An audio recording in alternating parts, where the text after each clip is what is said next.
This is my Pecha Kucha presentation. With the question in mind, what does teaching for social justice mean? I will be a social studies teacher, so the emphasis of this presentation will be on that, so please keep this in mind. Although, I hope you can find connection with your own subject.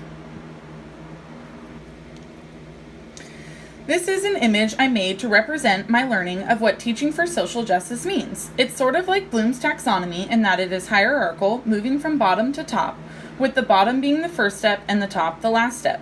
This allows a teacher to more easily identify ways to teach for social justice.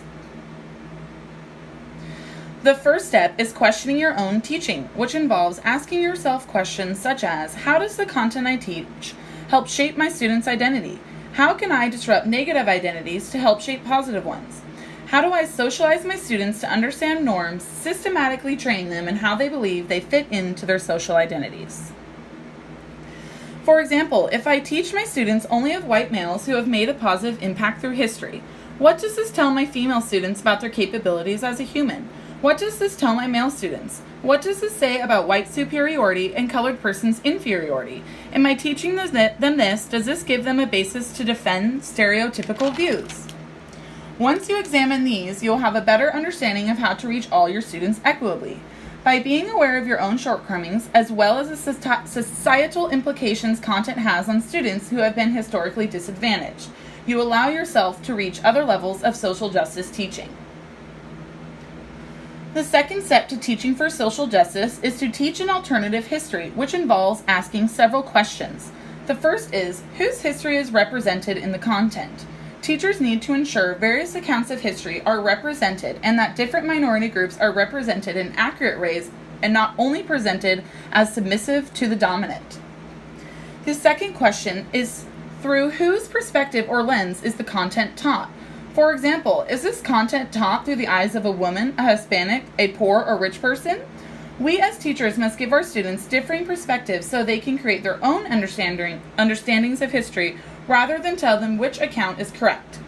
Going back to my first example, if I alternatively teach about the diverse amount of people who have made positive impacts or the negative impacts of violence and colonialization or progress made without violence, what does this teach my students?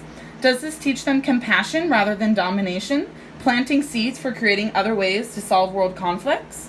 The third question is teaching an alternative history is who is writing this history.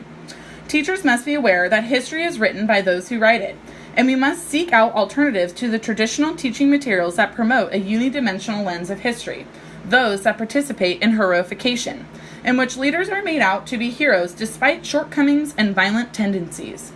With heroification, the detrimental effects of those heroes had on other people are only surfaced or possibly omitted from history, while highlighting the positive gains the majority culture receives as a part of that event, act, or decision.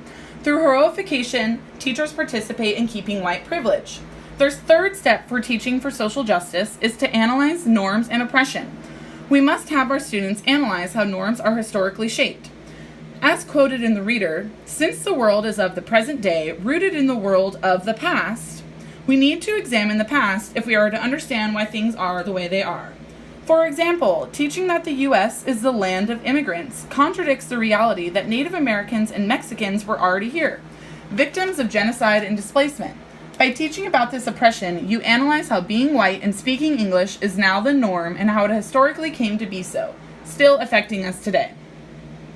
Something else to teach about when analyzing norms and oppression is the concept of dehumanization, which allows people to treat others like animals because they are barbaric and inferior, therefore making it easier to marginalize and oppress them, establishing norms and the other.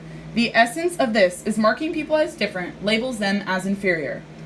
The fourth step of teaching for social justice is to teach to interrupt oppression. One of the cores of the cycle of socialization is that people feel insecure and unprepared to interrupt the system of oppression. By doing nothing, we are allowing for the continuation of oppression and white privilege. Examples of how a teacher can teach to interrupt oppression is to teach to interrupt offensive jokes and how these microaggressions affect people. We can also teach to practice awareness, analysis, action, and accountability. The key is awareness of your own part in oppression, either as a privileged, non-privileged, or both. One of the most useful techniques to interrupt oppression would be to educate students on collective actions, such as protests, strikes, sit-in, boycotts, and informing the public. The basis for this is students learning how to work together for a common cause in order to create change. In order for students to work together for a common cause, we need to teach our students to appreciate what they can learn from each other's differences and work together for something they believe in.